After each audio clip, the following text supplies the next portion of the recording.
Good evening, good afternoon, good morning, wherever you are in the world. So I hope everyone's okay. And in particular, happy Mother's Day. I hope all of you sort of wonderful, stupendous mums out there are having a wonderful day. And if you're a dad or a brother or whatever, make sure you're treating your mum okay. So we've got Mr. Fortney in the house. How you doing, sir, up in the mountains there? How you doing? Rob Fortney Jr. coming live from Pai, Thailand today. Oh, what a beautiful experience that is. Right, I'm gonna jump straight into this one, Rob, if that's all right. So today we're going to be talking about evaluating the number of competitors for a particular product you're researching. Okay, and we're going to be going through some of the key attributes to look for, and how to actually analyze and what to look for in order to determine what the number of competitors are. Okay, so I'm going to be doing sort of most of the talking here, but I'd like Rob to jump in at sort of various different points. Without further ado, here we go. Let's jump into the first slide. So what do we mean by not too much competition? Okay, one of our key attributes that we always talk about is to try and find a product that does not have too much competition. And what we like to say is ideally less than 100 competitors. Now, with 100 competitors, that's more like a micro niche. So these micro niches allow you to break into the market and start your business without having to try and compete with the big boys or the big players in Amazon itself, or without investing a ton of cash in order to make a successful business run. All right, so that's basically the idea of trying to actually find that micro niche or a product with less than 100 competitors. So, Rob, I'd like to hand over to yourself. You can just explain what we mean by these 3 points, and then what I'm going to do is do a deep dive on each of these, so everybody has a better understanding of what we're talking about. Okay, great. I think probably you got that echo there. I think probably the most important thing that you can do in your research is to make sure that you know the number of competitors that you have, because if you don't know the number of competitors that you are looking at in a product category, it's probably the number one thing that can make you unsuccessful. Having too much competition is likely the biggest thing you can do to fail. And so last night, or earlier this week, Paul and I were talking about this, and I said, well, I think what we really need to do is make a definitive video on how to actually count the competition. I know we've done this several times, but I really wanted to focus today is how many competitors are actually selling a particular product. Now, there are multiple ways to do this. You can do it multiple ways, but we're going to go with a way that I think gets you a pretty good rounded number. And this isn't going to be an exact science, but you're definitely going to be able to know the difference whether there's 50 or 500. So our ideal number is 100. Can you go to 150? Can you go to 200? Yes, but I would absolutely not encourage you unless you've got $50,000 to $100,000 to launch a business that has more than 200 competitors. You've got to be able to compete with advertising and marketing, pay-per-click campaigns, competitors that have 500 competitors, let's say. There's a couple things that go on there. Since there is a low supply of keywords to buy, the prices on keywords in a high competition setting, the pricing, because I want to sell them, you want to sell them, people are willing, it's an auction, people are willing to bid more money to have those things. So the pay-per-click dollars go up, and the pricing usually goes down because the guy at space number 498, his wife has told him he needs to get out of the Amazon business. And so he does, and he liquidates his product at zero because he can't sell them. And so the overall price category will come down. I remember when grill gloves were selling for $34.98, I think was the standard price. I would imagine right now, if I went there, I bet you the average price is under $20. So if you take that into account, that is the 2 most important reasons to be able to get yourself under that. So the actual number of competitors will get you closer to your success than anything else. So make sure you keep this video wherever you're doing it and watch it and make sure that you can count.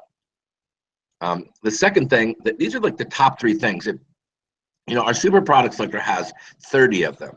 But if you said, Rob, here's the 3 that I mean, you got to have. Here are the 3 things I think are probably the most important. So the variations within the product group. So that would be number 2. Variation with the product group means that when you look at a product, it's just not the same product over and over and over again. You know, it's a bowl, and it's a bowl with a red, it's a bowl with a green.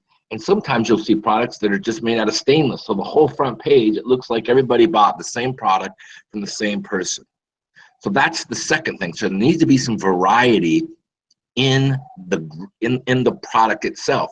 That the solution to the problem that people face, they're going to solve the problem with that product, needs to have maybe some different ways it's solved, different materials, different designs.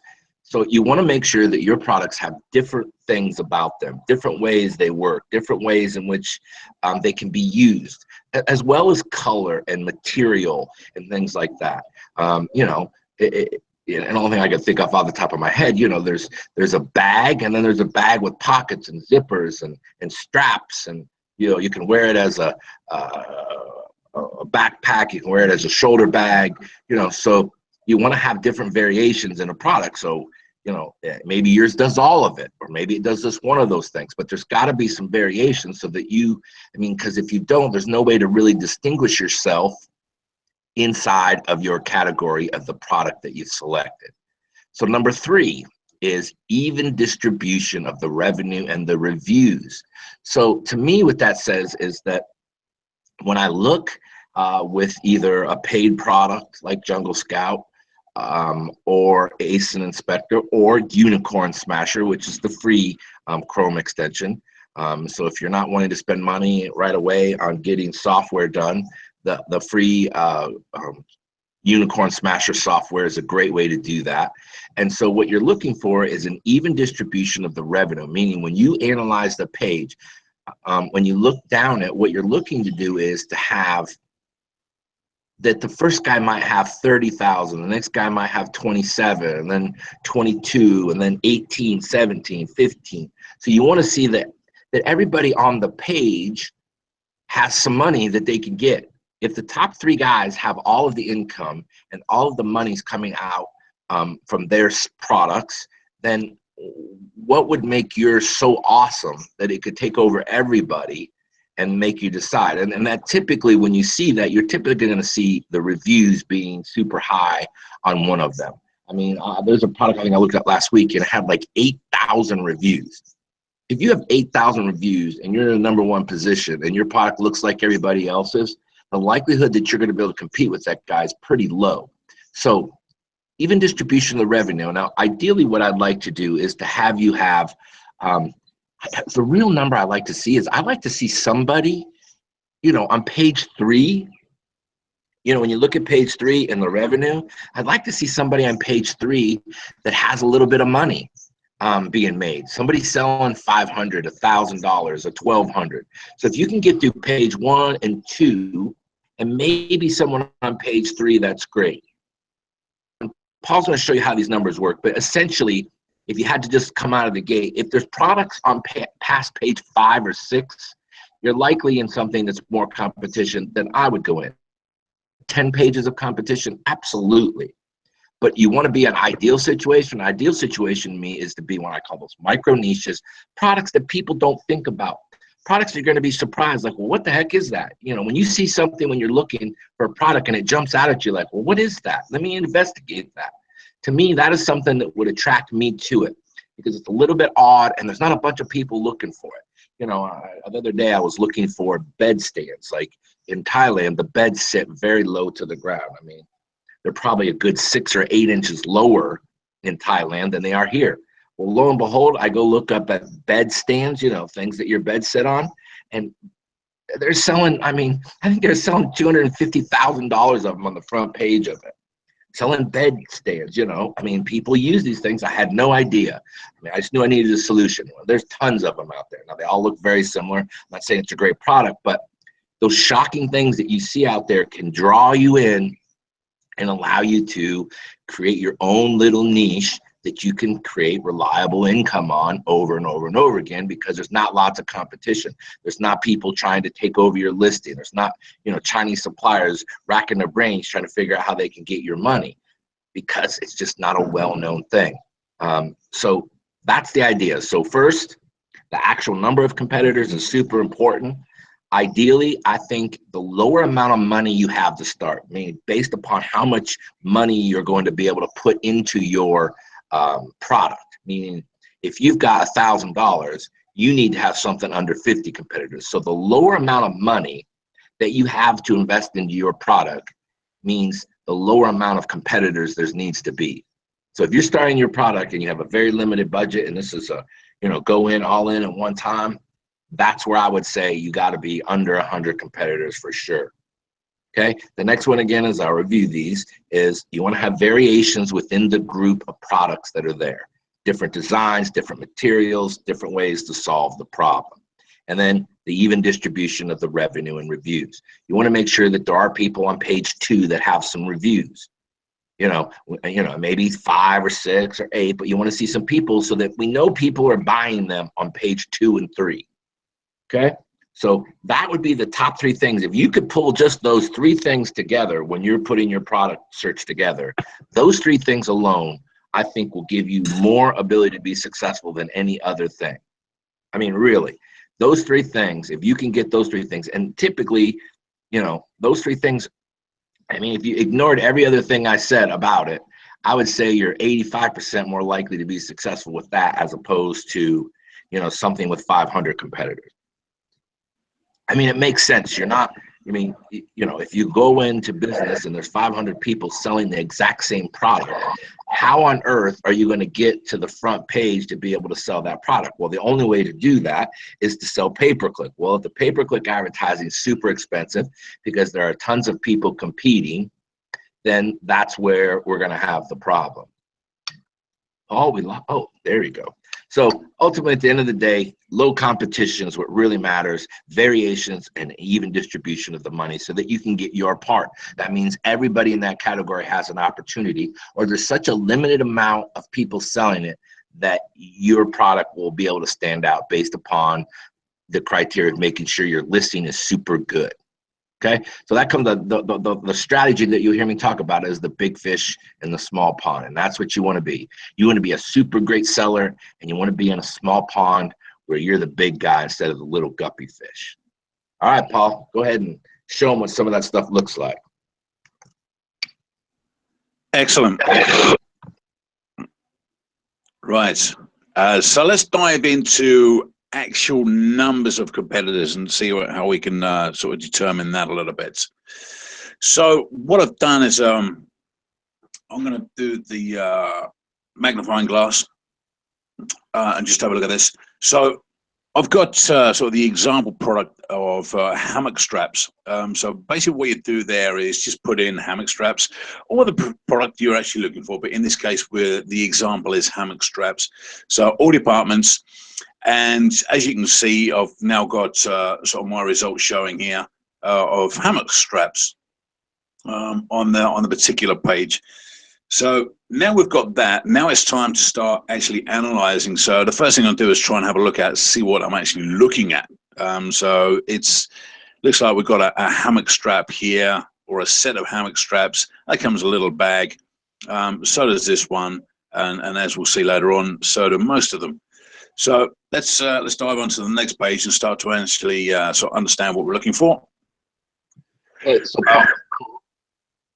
Paul. Yeah, go ahead. Typically what will happen, and I see where you're going to go there. Typically what will happen is that when you first search, you see there on the left, and I'm sure you're going to go into this, but yep.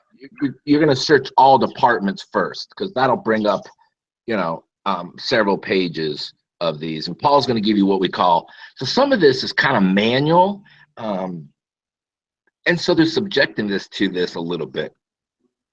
But so he's searching all departments right now, and then again he'll show down. But if you look there to the right, it shows the results. It shows in patio, lawn and garden, hammock accessories, hammock tree straps. Now I'm going to tell you, and I haven't even looked at this yet, that obviously if we found hammock tree straps, that there's a likelihood if it has its own top 100 category, a lot of times that product is definitely more competitive. And as we look into this, we'll find out. But as you'll see there, patio, lawn, and garden. And so in a second, I'm sure he'll show you how when you go to that, it'll actually show you the amount of listings under that category. But anyway, there you go, Paul. Excellent, thank you. So you're right. We are, as you see, all departments, and this is where I always start. So we get sort of the full set of results. And the first thing I do is I'll break this down into a number of different logical steps. Okay, now the first thing I try and do is how many pages there are, and then do exactly what Rob said, have a look at this list on the left-hand side, show more results. And I'm going to show you that in some more detail. Yeah, the first thing I'll do is just go and have a look at, just have a quick rough look at, see how many pages are of this particular product. Now, there is a little shortcut. Now, if you don't know what the shortcut is, it's up in the URL. And this is the URL here where we've got the secure HTTPS / or semicolon / In there somewhere, you're going to have page equals. Now, this does not work on the first page. So you need to scroll down the bottom, go to page 2 or another page, and then you'll be able to see page equals something. All right. So what you got to do then is replace this 2 with the number that you need to go to. Say you want to go to page 4 or page 6 or page 10. You just put in page 6 instead of 2 and just hit enter on your keyboard, and lo and behold, that would take you direct to that page instead of going down to the bottom, clicking next, clicking next, clicking next. Okay, so that's a quick shortcut there. So let's go and have a quick look of see where we are on the next page. Now, when I'm analyzing this, as you can see here, I've clearly got this as a screenshot where you can't see it. But what I'm trying to show you is the difference between some of the listings. Now, Amazon will list, depending on what the product is, depending on what the category is, either 24 or 16 in general on a page. Now, as it happens, that this is actually 24. Now, what I try and do is just jump direct to the 100 mark or there or thereabouts. So in this case, is 4 times 24 is 96. So I want to jump straight to page page number 4. Or if it's a 16 listing, in other words, you've got 16 items on a page. Yeah, you want to jump straight over to page 6. Okay, so just where you do the shortcut. All right, so what I'm interested in now is having a look at what the products are. If there's consistent products, if there's hammock straps all the way through from page 1 to page 4 or page 6. So I'll just show you what this page looks like.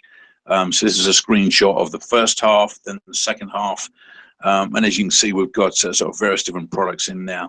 But let's have a look in more detail at what that actually means. So we're now on page 10. Okay, now on page 10, what I've done is I've just taken a snapshot of all of the individual components or the items, the images of the listings. All right, so we can see that we've got 1 to 4, and you can see the 24 images here. So on page 10, obviously we've got 24 per listings. We've got 240 listings. I'm not saying competitors, I'm saying listings, simply because some of these are not our direct competitors if we are trying to list hammock straps. Okay, so these first 2 here, they look like hammock chains. This is definitely a chain, this second one down here. And again, I'm going to zoom in so you can actually have a look at this in more detail. So that first one, I'm not sure that may be, that's more like a string as opposed to a strap. So that's not really a competitor if I'm looking for straps. This is definitely a chain. That's not a competitor. This definitely is a strap. This definitely is a strap. So I've got 2 competitors there on page 10. Okay, so over here, I've literally got a hammock, which comes with the full works. I've got some more straps over here. Moving down, I've got 2 more sets of hammocks. Moving over, another hammock. I've got some straps there. I forgot to actually highlight that one. I'm not actually sure what this is. This image is really poor. It doesn't actually show what this is. Could be straps, could be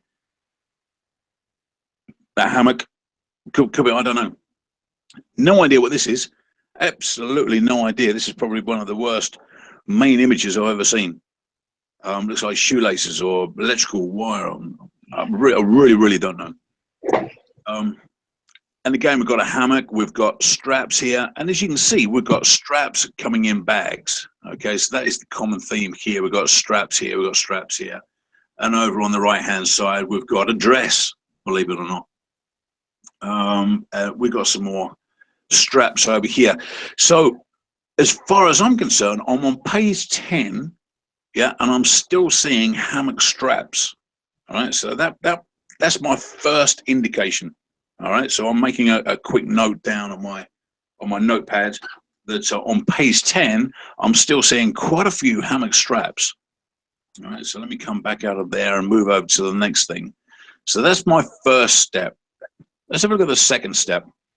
All right, so we've now got on this top number here, we're going back over to all and hammock straps. We're going back to the main front page.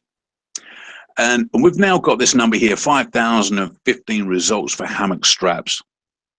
All right, so that's basically going to tell us something. But what we want to do now is exactly what Rob was talking about earlier.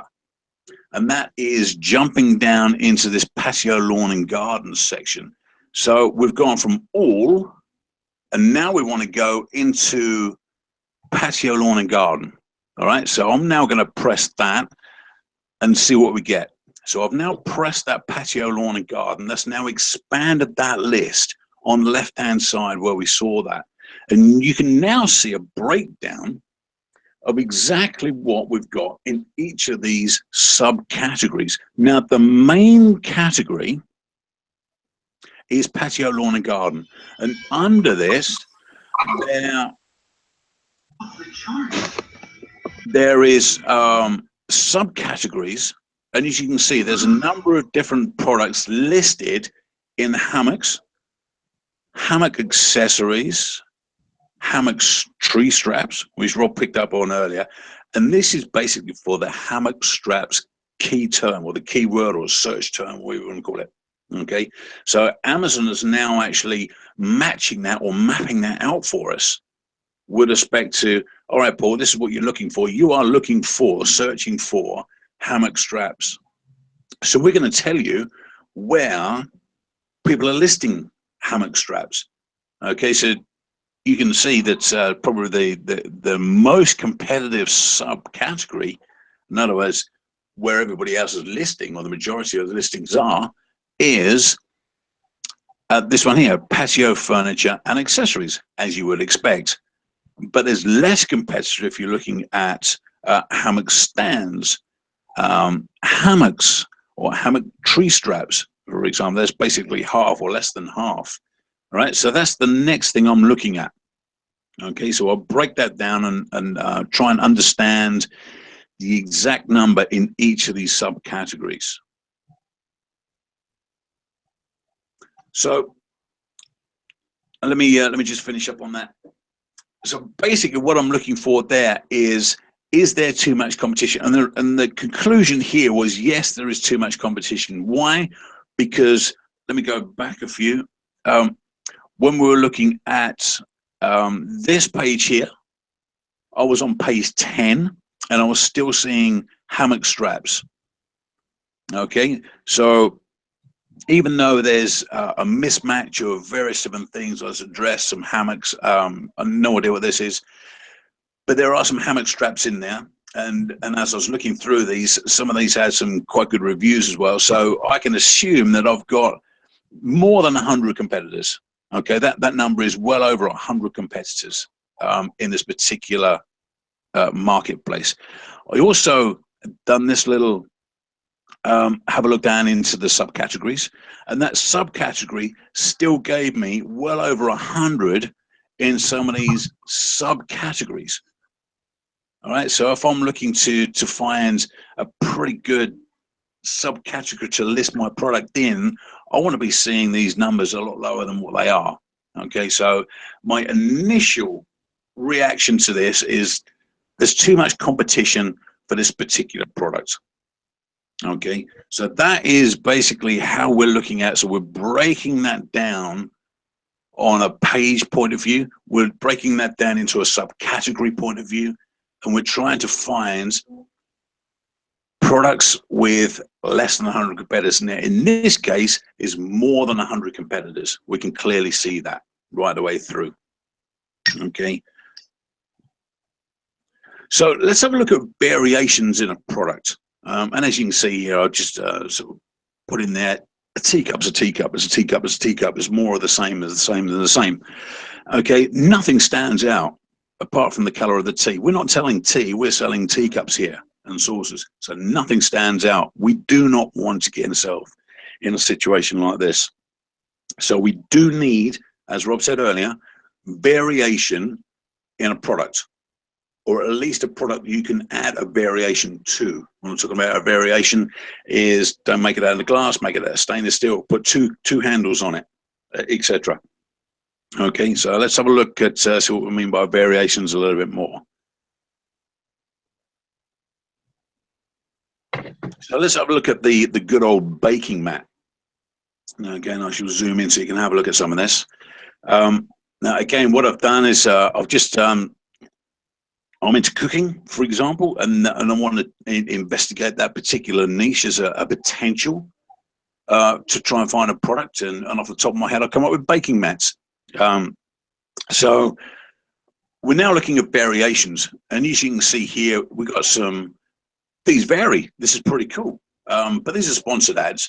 But we got some plain ones here with some color borders. We've got ones down here with different dimensions on it. So it's a template.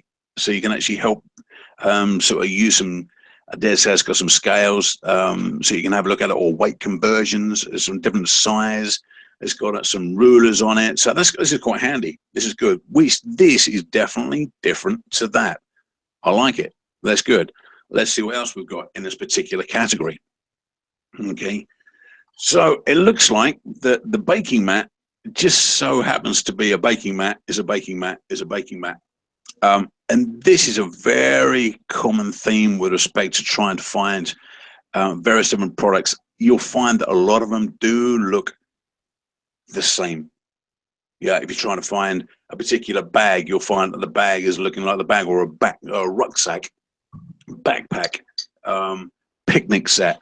Everything like this it all starts out and it all looks the same. This baking mat is very, very typical. It's the same product over and over and over again. Consequently, it's going to be very difficult for you to stand out in the crowd, particularly as some of these suppliers, or these sellers, sorry, have established themselves as probably the key sellers on Amazon.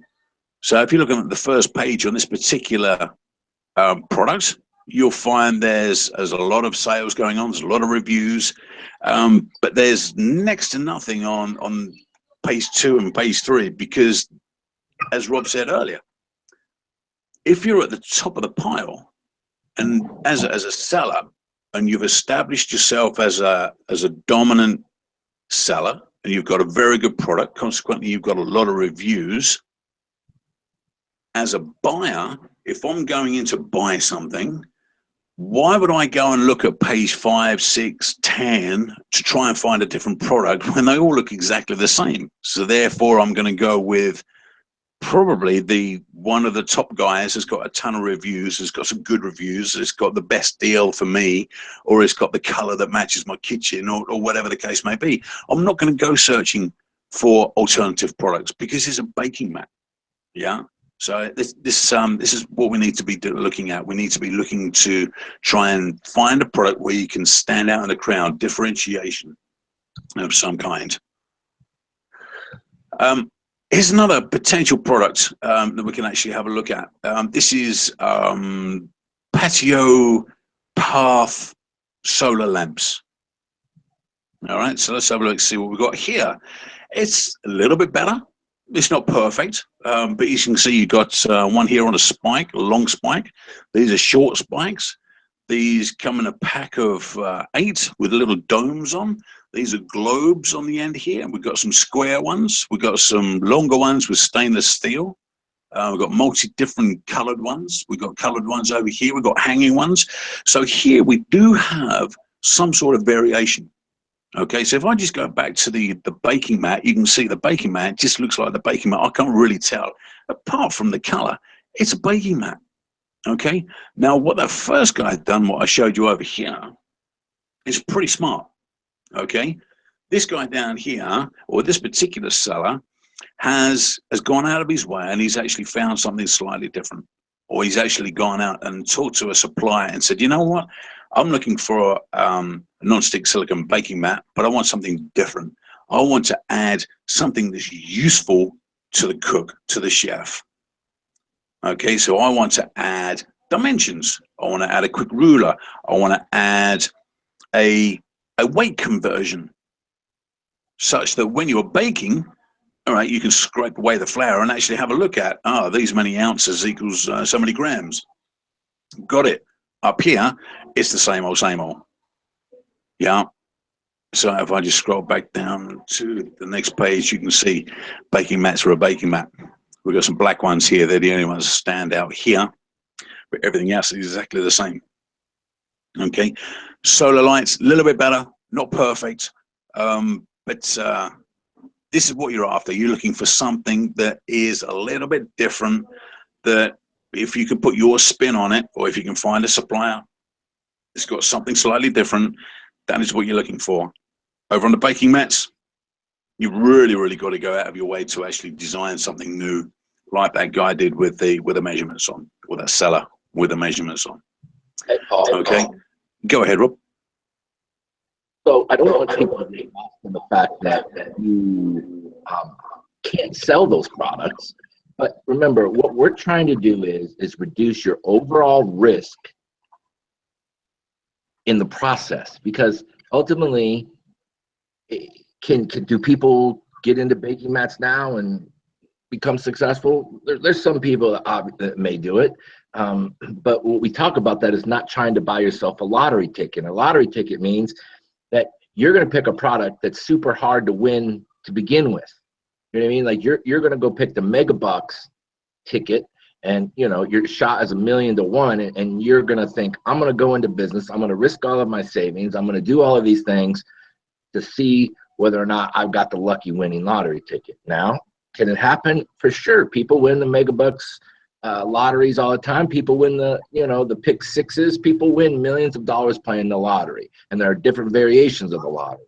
But I want to try to show you how to find a way which you can kind of get better odds at success, better and better and better, by doing multiple things that all add up to a percentage here and a percentage here. And we're trying to avoid these risks that we can foresee out in the future and get them off of the plate so they can't happen to us. And surprise us and take us out of the game. Because typically people that are Gorillas members, not that there aren't some, but there are not a lot of people sitting out there with $25,000 to begin their business. Now, does it happen? Well, sure. But most of the people in the Gorillas deal are under $10,000, and many of you guys are under $5,000. Some of you quite a lot under $5,000. But that doesn't preclude you from doing it. It just makes sure that you have to be smarter in your decision making. You can't put yourself into a product like baking mats. First of all, the first problem would be is that the selling price needs to be a little higher. Now, I can tell you that is one of those prime examples of a product when it first came out was in the top end of the 20s. And now, as you can see, it looked like the average price today is around $14. So they were a much higher price, but then people kept coming with them. Now, as you can see, Paul pointed out the guy who's actually changed the product around a little bit, and he stood out. Well, the problem with you changing a product like that is that you're going to have to spend multiple thousands of dollars to actually have a customer or a manufacturer create that for you. So they're not just going to create 100 or 200 for you. They're going to want you to create 5,000. So that's the problem with that. So the reason on your first product we try to stay away from that is let's get through learning the process. Let's get through before we try to put stuff on a boat and we try to create a whole product. Well, maybe the first thing that you come out of the gate with may not be that product. Now, as you can see, that guy made an opportunity, but the funny part of it is he's still not like crushing it. He's still at the bottom of that page. I don't know what he was selling, but he's made this whole change, and so he's clearly making a little bit of money on that because he was able to create his own variation. Now the problem is that a lot of times what I see is the market doesn't want your variation. A lot of times people will do, well, what I'm gonna do is I'm gonna add a rolling pin to my baking mat. Well, I'm one of those people that believe in, creating like what I call these small bundles, but I believe in creating a bundle that has a very small product that is really insignificant. And it's really just to create a listing that is unique so that nobody else can sell underneath you. But the problem with when you're adding a rolling pin to your baking mat is that most people aren't looking for a rolling pin. They're looking for a baking mat when they got there. They weren't thinking they need a rolling pin. Now the people go, oh yeah, what's nice is, but most people in your mind, you're there for a mission. I'm there to buy a baking mat. And unless your baking mat comes with a free rolling pin, then to me, I think it distracts from what you're doing. So the only other alternative is to do what that guy did, which is create almost a variation of the product. Now, if it works out financially and there's not 500 people, then fine. But I don't want to discourage you from, a product if you think you can do it or whatever. But as you can see, if you get into these lights here, there are a lot more variations of them. And that's what we're kind of looking for. We're looking for different solutions to the same problems. And that's really what the purpose of that is. So variations matter. You need to be able to find something. And there doesn't have to be 200 different ways. 4 or 5 or 6 of them would be great. And there's different ways in which the product can be used or how it solves the problem or whatever it might be. Different features. Features is really, probably variations could be used as the words of features, that maybe your product has different features and different things on it. So that's my give and take on the variation. Excellent. All right, so let's jump in to even distribution. There's a few people who recognize these coins. On one of them, this is the British pound. So we don't want to be down the bottom here competing against this guy. All right, so let's have a look exactly what that means. The Venezuelan dollar right now. All right. So this is where you need to start thinking about using one of the tools, either Jungle Scout, which I've used here. You can use ASIN Inspector. You can use Unicorn Smasher, but you need to start to use some of these tools, some of these analytical tools. So basically, what I've pulled up here is the infamous coffee press or French press coffee maker. Now, what we're trying to do here is look at the estimated revenue. Let me shift this back. So basically, we've got the estimated revenue, and you can clearly see that. And what I've done is I've just sorted that from highest to lowest, so we can see exactly what that is. So it's this particular column here that we're looking for when we're talking about revenue. When we're talking about reviews, we can use exactly the same tool. Okay, so we've got everything in front of us, all displayed out nice and evenly. And again, the number of reviews is just the next column over. So again, we can start to have a look at and analyze the number of different reviews which we've got in the analytical tool itself. Now, like I said, I'm using Jungle Scout Pro for this particular example, but you can use some of the others equally just as well. So I'm just going to zoom in, okay, to the top section here to start with, just so we can have a look at some of those bigger numbers. So as you can see, we've got the main rank, we've got the estimated sales, and we've got the the estimated revenue, that little square there, I've just zoomed in over here. So we can now see what the estimated revenue is for this top handful of products or these sellers.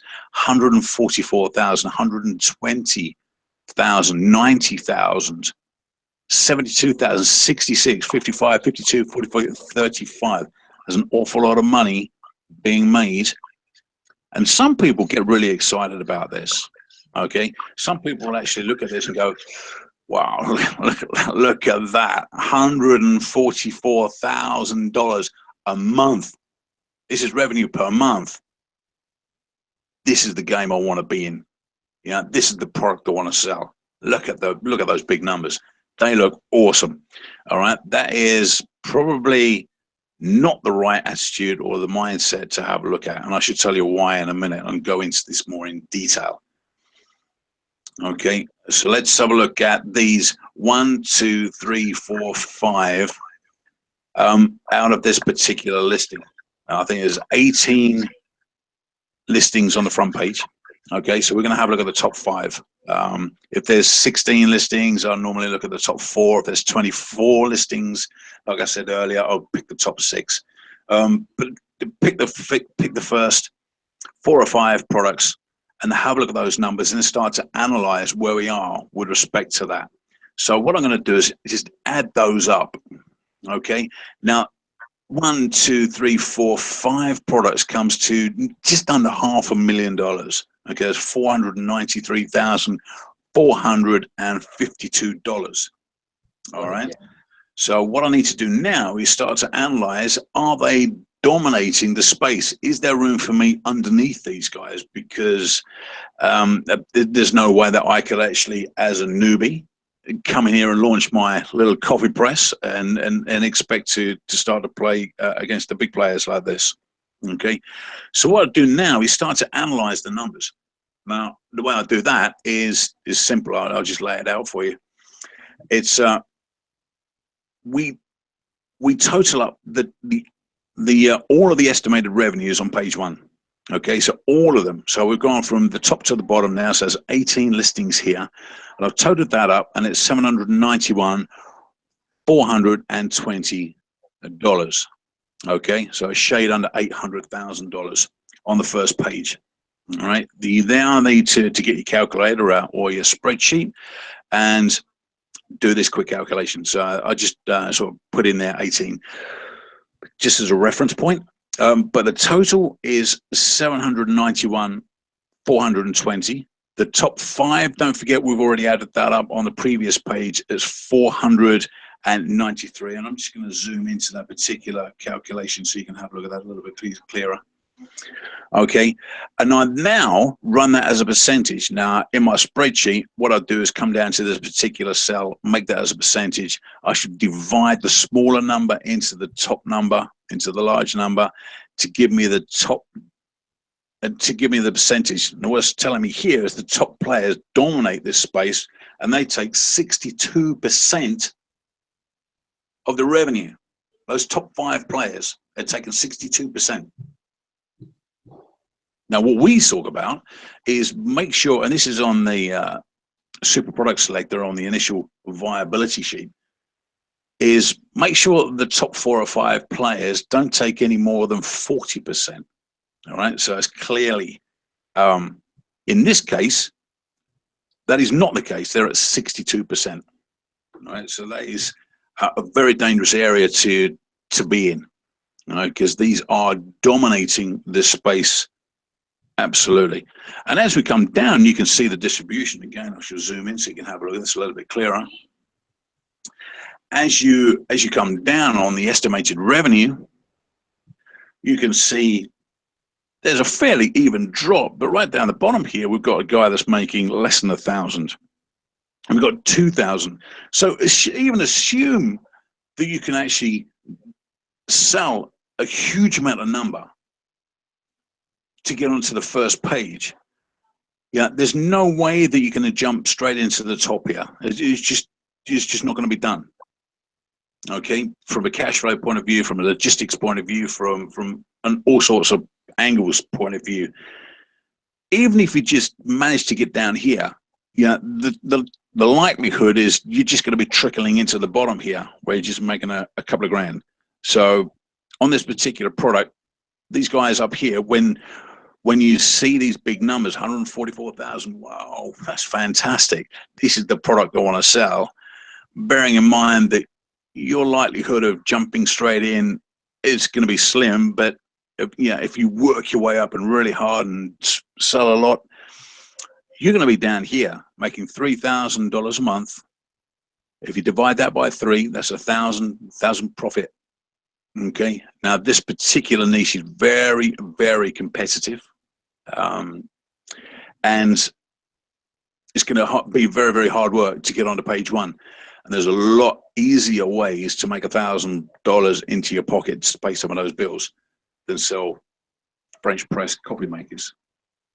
Okay, so let me just go over to that calculation again, just to make sure you understand. Okay, what you do is you total up all of the estimated revenue on that first page.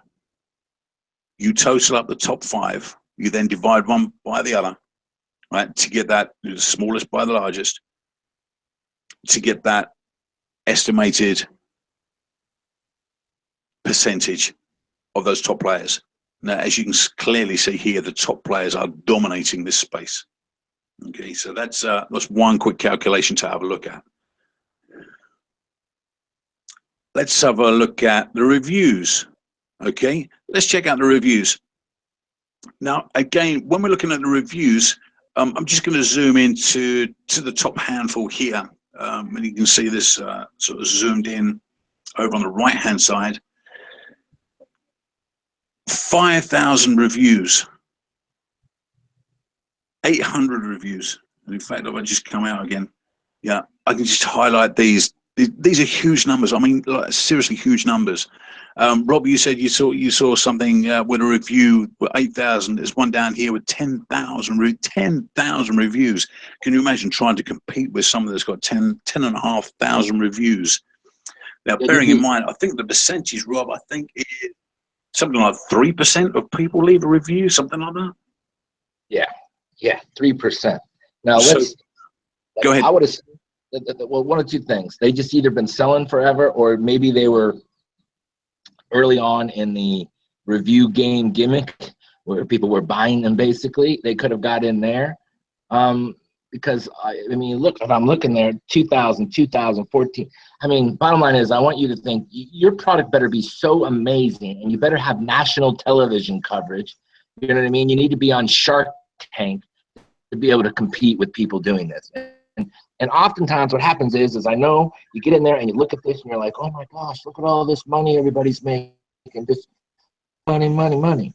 Well, you know, there's a lot of money in there. But realistically, like what that's like, and it would be like starting, I'm going to start making soda pop, you know. I'm going to start doing that tomorrow. I'm going to start my own little factory in my garage. And I think that right now I'm going to be able to compete worldwide. I'm going after Coca-Cola and Pepsi worldwide. How about start in your town? How about create a business in your hometown that sells Rob's fantastic old-fashioned soda? You know, dominate your town first, then move up, you know. And that's what I'm trying to stress to you guys is and like you see a bunch of these numbers and you think, oh my gosh, wouldn't it be great if I made that much money? Well, first of all, you're not experienced enough to be able to handle that much money coming into an account and all the problems that go with it. And because you don't need to add in the possibility of things that you cannot foresee right now because you're just getting started, or you know, you may be on your first or second product. But if you're on product 5 or 6, yeah, I mean, you know, if you've got $50,000 and you want to go and compete in a market like this. Now, remember, I always encourage everybody to do a product test, which is under 250, 300 products, preferably around 150 products. So if you're going to test, well, you know, that's why you don't need, I don't think you need $10,000 to start a product. So if you have to be able to pick a product that doesn't have a large massive variation, then you can keep your initial startup cost and your risk lower by being able to test the product, see if it sells. If it sells, then you upgrade into that, 500 or 1,000 units at that time. Yeah, there's no point in trying to compete against anything like this at all. So let's have a look at sort of the next area in our. I just wanted to reiterate, these are power sellers. The Coca-Cola of the world, the Pepsis of the world, not my lemonade stand. Okay, so let's have a look at more evenly distributed product revenue and reviews. So on this particular example, you can see there's a lot less money. Let's face it, there's a lot less money here. The top guy is like 19,000, just under 20,000. 7, 7, 6, 6, 6, 6, 6, 6, and down to the 2s and the 1s, and a couple of 500s down the bottom.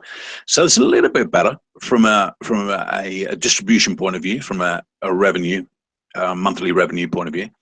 Reviews as well. Again, we've got no crazy huge numbers. So this is not looking too bad as well. So let's start to have a look at some of the numbers. Let's crunch the numbers again. So again, we're going to do that exactly the same calculation. We're going to be looking at the top 4 in this case, because there was only 16 listings. So if I just go back over here, there's only 16 listings here. So I've selected the top 4 in this case. Okay, so I've added those up. I've added the total from the first page, and I've just done that quick calculation. There's 59. Now, that's a whole lot better. It's not perfect, right? But it's a whole lot better than the 60 plus what we were seeing earlier. All right, so it's not the 40 as a target, but it's a lot closer than what we're looking for. Okay, so let's have a look at what to look for when you're looking at the competitors. Oh, sorry, I just want to go back one and have a look at this. So when we're looking at this, it's really some of these areas here, this 19,000, yeah, this 16,000, the 8,000, the 7,000, these are realistic numbers that you can actually get into. The number of reviews down here, yeah, the guy that's selling, or the seller that's got 5,700 has got 9 reviews. Do you think you can get 9 reviews? I would hazard a guess, yes. Okay, could you get yourself 6 reviews? Even easier. 5,279 estimated revenue a month. That's pretty good. That's pretty good. And if you look at the sales ranking now, this is something we haven't actually talked about, but that's 12,000, so that's not too bad. But let's focus over here. We've got 21 reviews, 31 reviews, 14, 27. Okay, those numbers make sense. That makes me really want to start to investigate this a little bit more. Even though my number was 59, okay, 59% for the top players, these dominating players, there is a fairly even distribution. If I were going to draw a graph in Excel, it wouldn't be too bad. It wouldn't be too spiky at the front end. You know, there's enough money to be made on this. And as Rob said, if you look through further to page 2 and 3 and make sure that there's products being sold down at that level, which there is on this particular product, it's certainly worth putting on your shortlist for further investigation. Now, the thing I like about this, as opposed to the previous example on the coffee press, is the number of reviews versus the estimated revenue a month. The top guy, as you would expect, he's got a little bit more. He's got just under 300 reviews to match his $20,000 a month revenue. There's another one, 160. All right, that's probably a little bit out of my league to start with, but the 27, 14, 31, 21, 9, and 6 gets me all excited. That is definitely a product that should go onto your short list. Okay, assuming that you've done your other work with respect to how many competitors there are. Okay, so we've had a look at that. We've had a look at the even distribution, and this one is more evenly distributed than the coffee press. the third one, or the middle one that we're looking for, is variation. Okay, so if you get those three correct, I just reiterate and use Rob's words, you're 85% there on finding yourself a good product. Okay, 85% there. You clearly need to do your homework. You clearly need to do a little bit more work and investigating some of these products. But if you can follow these three steps and try and work out where you've got a product that's got less than 100 competitors, where you can add in some variation and your distribution is pretty even, like this example here, then you're almost there. Okay, well, you're well on the way to getting a reasonable product. Okay, so let me just sort of come down and get rid of that. So that's a calculation that we looked at, so which is pretty happy. I just want to reiterate and just go over again what to look for when you're evaluating competitors. Okay, the actual number of competitors in the ideal world is less than 100. Okay, Rob's already spoke to this about this in depth, so I'm not going to go over it again, but it's just less than 100. And I've showed you how to have a look at that in various different ways. The variations within the product group itself, you need some, right? You need some variation, or at least you need to find a product where you can add variation, like the solar lamps. You know, you can actually go and find a particular supplier that has something that looks a little bit different. Or if you're getting into a product where it is the same old, you need to be creative and think outside the box and add those weight conversion rulers and shapes and everything like that onto the actual baking mat itself. Okay, variations are a good thing. You need variations in your product.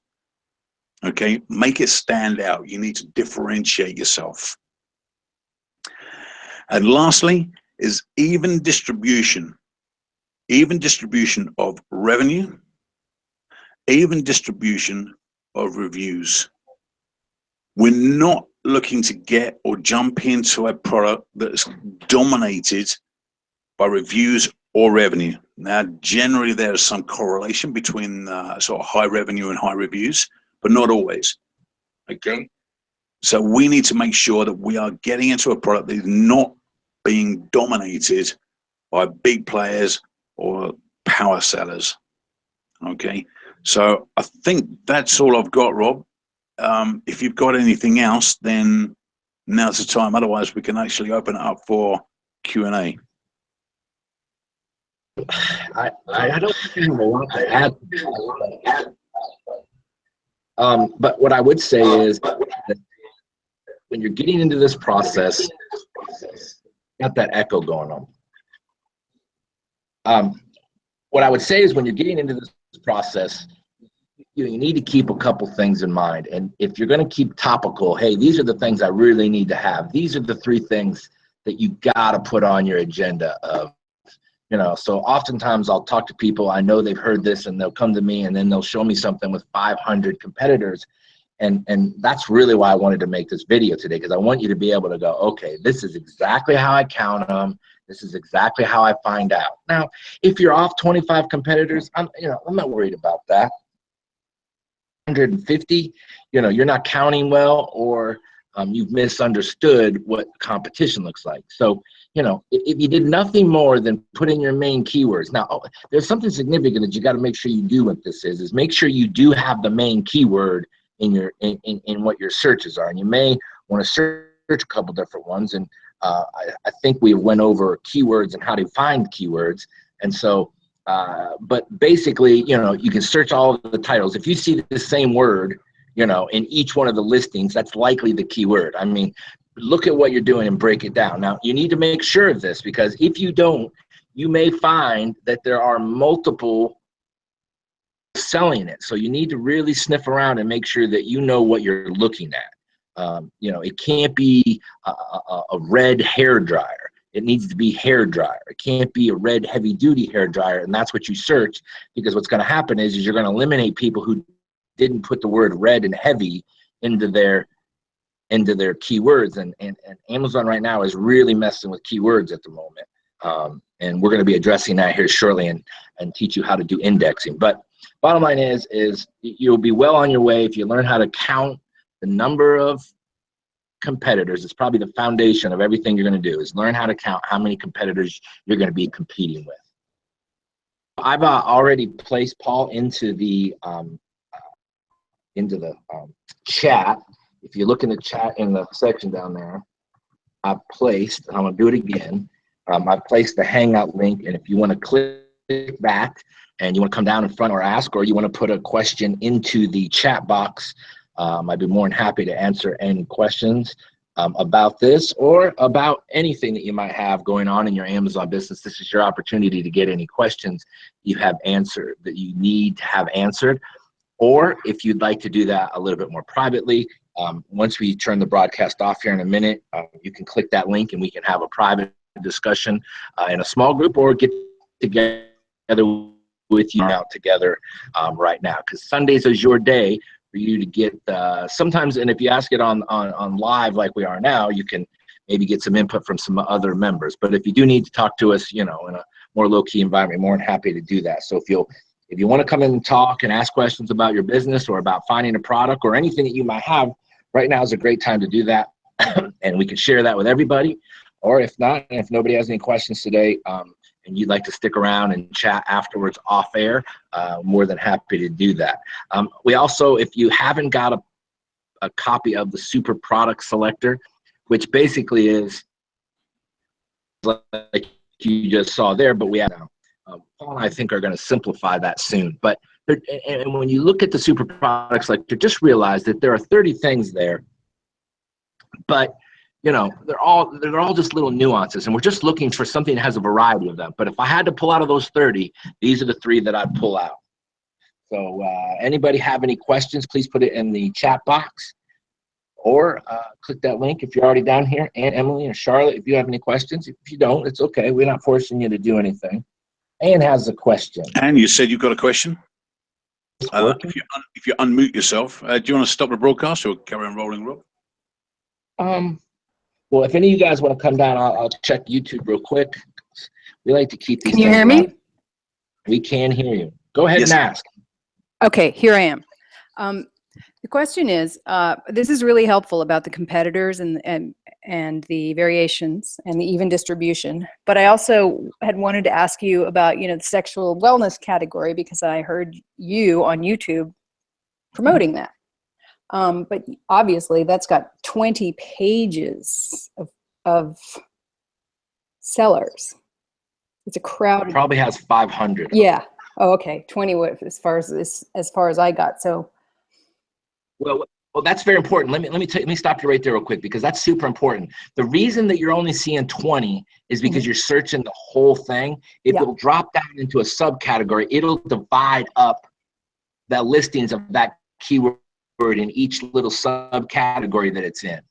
So right. If you look, then you at the bottom, it'll say there's 300 or 400 or whatever it might be for that, particular word. But go ahead. I'm sorry. That's okay. Thank you. I really appreciate this. But so I've heard people say that it's a good category to get into, but I also see that it is so crowded. How do you get in there with a low entry rate? Does your product have to? I mean, is it possible? Is it advisable? Well, so Paul and I right now are actually working on an entire course on sexual wellness that we're going to put out here probably in the next 3 months. There is some difficulty in it because there's a couple things. You cannot market and advertise. You can be pay per click. So there's some things you're going to have to do from the outside in, making sure that you get buyers to buy your product on your keywords so that you get ranked on certain keywords. And then, you're still going to be able to put keywords in. And now that what Amazon has done right now is it's taken its keywords, and they went crazy. First, they used to have 250 of them. You used to have 5 things. You could put 50 keywords in a piece, and you had 250.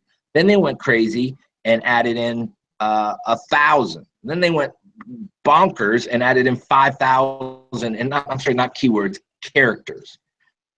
5,000 keywords, 800 keywords, which is just, I don't care what product you have. There's not 800 keywords that you can find that have some relationship. I mean, they become so Right. bizarre that you look at them, you're like, it's nothing to do with what I'm, doing. But so now they've reduced them again, and now they're indexing about 500 of them. So what happens is your keywords become more important again. So what you're ranking for actually becomes, so keywords become a huge deal in a sexual wellness category. So, if you're using vibrators per se, and I won't get too graphic here, may have young people in the audience, but if you're using something like that, then you're going to have to be very, very specific in what your product does, what things are related to it. Right, like quiet, like say a quiet vibrator or something like that. Yes, exactly. Quiet, soft, whatever it might be, powerful, whatever those kind of things would be. And so, and then that would be becoming part of your research. Now, I would tell you this, Ann, before I would start in that category and dive right in there, I might try to dive into something just a little bit smaller and just get yourself walking through. You may want to do a small product there, because the great thing about that category is that there are a lot of products that you could test with, meaning you can get 100 of them. No matter what, I wouldn't start out with a big number in that category because it is very subjective. I would look for things that are unique. I would really encourage you to work on having a Facebook page group that you would do to push people from the outside in that would help you. So creating some offsite traffic there is probably more important in that category to get you ranking, as opposed, because you can't buy pay-per-click marketing right now. Mm-hmm. So if you can't buy pay-per-click marketing, you can't get your product is in there. The great thing about that category though is that people will search multiple pages. So if they put in a keyword, like, it's, it's not like they just see the one. There's multiple kinds, and when we talk about variation, there are lots of variations. Yep. So people might search 25 pages in to look for something they like, and that is the advantage of some of those things as well. But I would still use a lot of the same things. Is there a distribution of people? Are people buying stuff on page 5 or 6 still? Well, if they are, then that tells you that people are definitely searching in. So you want to have, obviously, a category or a type that people are searching in further, meaning that you can see that there are people making money in later pages instead of just on the front end. So that would be a key. So keywords really matter there, as well as that there is some variation deep. So most of those things really apply the same. It comes down to number of competitors. If there are, depending on what type of product you would use in that category, you may find different niches. Now, it really comes down to those keywords. Remember that Amazon is about one thing. People go there searching for something that they want, and that one thing that they want, they try to find. And if you don't have keywords that aren't being searched, or being searched too much, or not searched enough, you can get yourself in a problem there. It is definitely not the easiest thing to get into. But I mean, people are still doing it every day, and people are making money. Just know that, you're going to have to do some research offsite. And if you'll send me a message, I can send you some of the links that I've come up with to kind of give you some help, some other articles and stuff you can read about that as well. Cool. I mean, yeah, because the thing is with keywords, and then this will just be my last question, but so with a keyword, like, just say, for instance, you want to market it under, quiet vibrator. Do you have to buy that keyword, or does it come in organic search, or? Yeah, it'll have to be organic search, because they don't do pay-per-click marketing. There is the difference. So you can't buy keywords in there, because what they don't want is like, they either need to create a door, so a whole site says, oh, you're in the sexual wellness category, enter your age in here, or your account shows you how age you are. Okay, enter. But they don't. So it's kind of all of the same platform. So what they don't want is they don't want you advertising quiet vibrators with baking mats. And if they allow, that was an idea, but okay. Yeah, exactly. That would have been a great. Actually, that would have been a wonderful place. So that's why they do that. So there's a tendency of a problem there. I would suggest that if you're going to do that category, you're really going to have to work on off-site stuff too. You're going to have to work at Facebook and then bringing traffic in. Now, I'm not a big, I've built my entire business without paid traffic. off-site and on-site on Amazon, yes, but I'm talking about traffic from the outside or traffic in any of the businesses I've done. So I think in a couple of weeks, we're actually going to talk about Facebook traffic and things like that. And I don't mean buying, I just mean to create some groups that you can create some momentum in. And it doesn't take, the great thing is let's assume you wanted to rank for quiet vibrators. The deal is that you've got to get people who will go to Amazon and search quiet vibrators and then go back and find wherever your quiet vibrator is and purchase it off of that keyword. If you do that one thing alone, so if there's any secret to that category, it is that you've got to figure out, and I don't care if they give you a review. So anybody that you know, anybody that you can get to go buy that thing, and preferably if they can get them to buy it at full price, but even if you give it as a discount coupon, and you will get people to either search it organically, quiet vibrators, and then go find your product listing and purchase that product listing that way. That is a significant advantage, and you will see huge jumps in your ranking for that keyword. So if you could figure that one out, that's your marketing in that category, getting people to buy your product under your keywords that you want. So that's sending it out to your friends from college and saying, listen, I got this great thing I want to share with you. It's going to make your marriage better, and I need you to do it this way. Okay, got it. Thank you. All right. If you have any other, send me a message and I'll send you some of those links. I'm actually I will. out on the road right now. I'm actually doing the real deal today.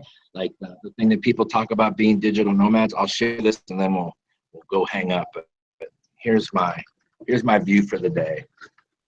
Oh. During my meeting. Hi, Thailand. So anyway, guys, thank you guys. Any other questions? I don't think anybody does there or on YouTube. I'm going to turn this off. If you guys still want to come down and you want to talk, I'll drop it in there one more time.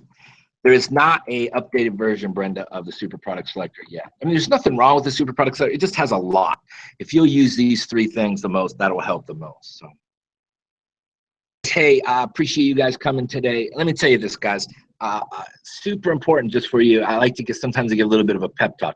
Listen, this is not easy, but the fact that you've come this far and that you're this close and you're trying to learn can be a significant advantage to you. And I promise you, I know people every day who I guarantee you are no smarter than any of you guys that are being successful in this business. This is the greatest opportunity for people to start a small business that there is anywhere online in the world. Probably the easiest way. I mean, small companies 20 years ago were put out of business by Walmart, small little retailers. This is the opportunity for you to become a small retailer again and sell your products to an audience. And it is one of the greatest opportunities you'll ever have in your life to be able to start a business for a low amount of money. One quick story before I go. I have a friend here last week. I just had lunch with him, and he started his business in 2015, like I think in March, and he put about $10,000 in it. Now, he put more money in it back then, but he put $10,000 in it. He ran his business for the last, till last week, and he sold his business for $275,000 in cash last week. That is happening all the time. I've got half a dozen friends over here who have sold their businesses anywhere from 60 to $250,000 now.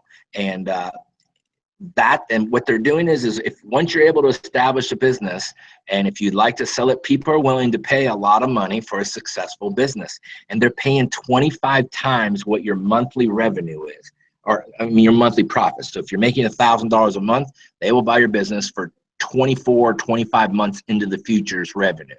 So that opportunity will be out there for all of you guys once you get into a year. But he turned a $10,000 investment in about 18 months into $250,000, plus he made another 100. So he made $350,000 on a $10,000 investment in about 18 months. So the possibilities are out there to make a lot of money, but with a small investment. You know, if you invest $2,000 and you turn into $20,000 in a year in profit, that's a huge, big jump. So the opportunity is there. I encourage you, if you have any questions, you need anything answered, we're here for you to do that. That's why we do this. Check us out in the Gorillas Base Camp, or you can send me or Paul a message and we do our best to get back with you right away. Hey, have a great week selling. I hope that you've got something out of this, and we'll stick around for a couple more minutes. If any of you guys want to ask any questions off air, I put the link into the YouTube chat session as well. Hey guys, thank you so much. Paul from the Philippines, Rob from Pai, Thailand in the mountains. Have a great week, and Happy Mother's do Day. what you got to do. All right, happy Mother's Day. Yes. Bye, Thanks, guys. guys. Take care. Bye-bye. Take care.